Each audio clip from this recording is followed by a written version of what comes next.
Magandang araw mga kababayan. Dito tayo sa may Jokno Boulevard, sa may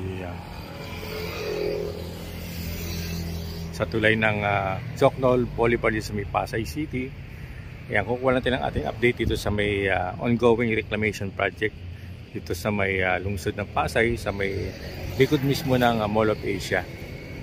Ayan, makikita po natin kung nakalipas ng mga buwan ay pansamantalang pinatigil itong reclamation nito dahil questionable at baka malaking epekto ito pagdating ng mga panahon, no?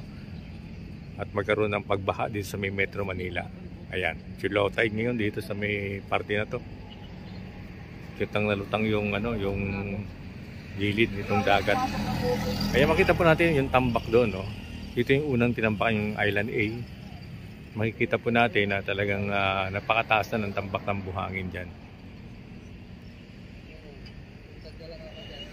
Yan, doon sa may likod mismo ng Mall of Asia, kung mapapansin po natin ay napakataas na rin ng tambak ng buhangin doon. Yan yung Island C, no, mga kababayan. Dito yung Island A, itong kinuna natin. Din sa may likod nito, yun ang Island B. Then dito naman yung Island C. Alas magdudugtong na sila, mga kababayan. Yan, papasyalan natin yung likod mismo ng Mall of Asia para makita natin, no? Ma-update na rin natin itong Island C na ito, mga kababayan. Alright, let's go. Punta natin. Alright. Dito na tayo, mga kababayan. Ayan, lapad na ng tambak. Kitang-kita natin dito. Sa may kabila, ito may nabubuhos ng buhangin doon. Ikutin natin ito, mga kababayan, no? Para mabigyan natin ng update itong reclamation dito sa may Manila Bay, sa likod mismo ng Mall of Asia.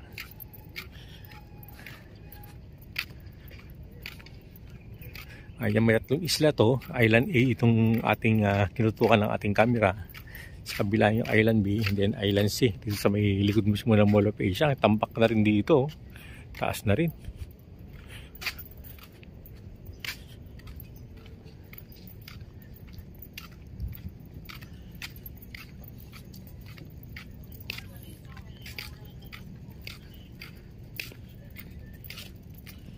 Ayan, mga kababayan. Dito halos wala nang gumagawa rito. Wala nang gaano tumatambak. Halos tapos na rin dito. Pero di sa may gilid, medyo pinapalapad pa nila ito. Medyo po, may mga tambak pa. Parang umbok-umbok siya. Ayan. Pero yung taas niya, mga kababayan, tila parang hanggang dito na lang. Ayan, nakita naman natin. Pero update pa rin natin yan para makita natin kung gaano talaga kataas itong tambak ng buhangin dito.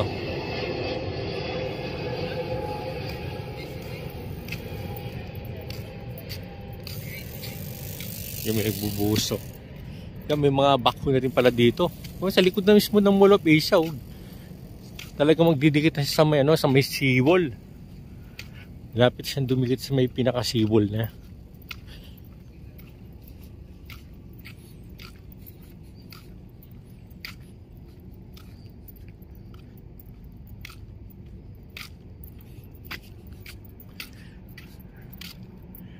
Ayan, mga kababayan. Yung Island A at Island B saka Island C, ito medyo nagdudugtong na kasi makikita po natin may mga tambak ng buhangin na rin doon. Ito, nagbubuhos nga ng buhangin dito sa may parte na to.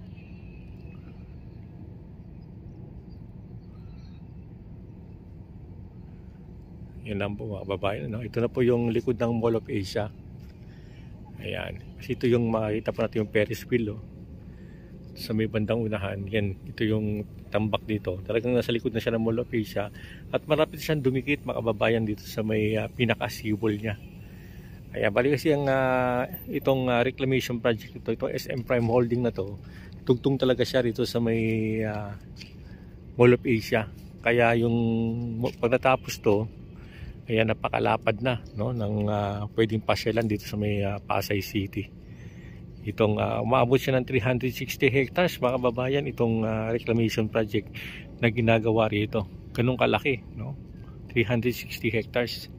Kaya mapapansin po natin hanggang doon yung pinakatambak ng buhangin At itong pinakagilid nito, itong Island A, ay doon sa may Palisok Circle na kung saan giniba na nga. Yan, sako pa rin siya ng Pasay. Sa may Gloria Maris, mga kababayan. Malapit sa may Manila Yacht Club.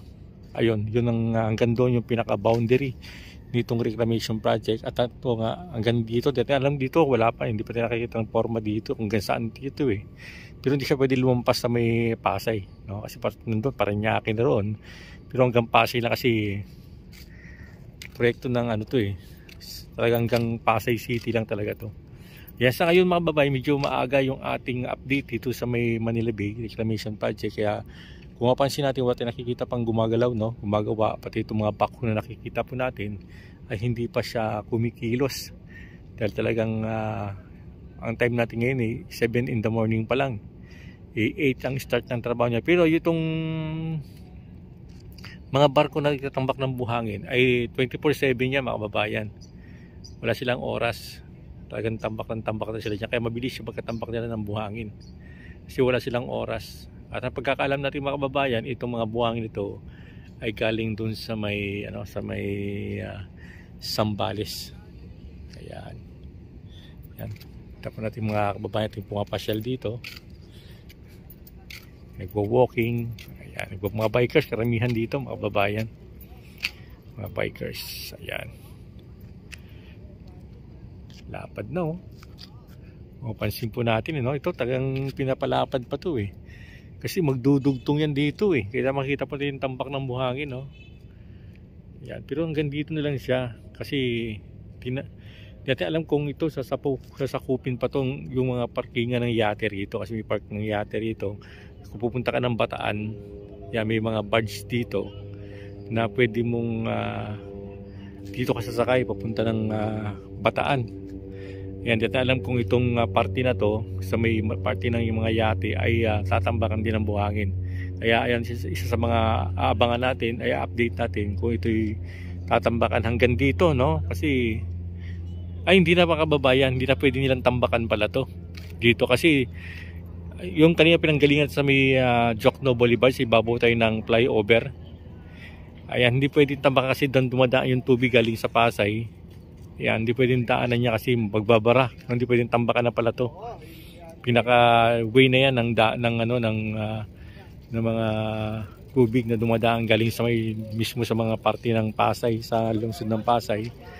Ayan, hindi na pwede niya kasi yan ang problema pag natambakan to. Yan diyan magsisimula ang pagbaha, no? At hindi na makakadalaw yung tubig galing sa mga establishmento, sa mga residential area na kung saan pumapasok dito yung tubig.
Ayan, hanggang dito na ang update natin mga kababayan. Ayan.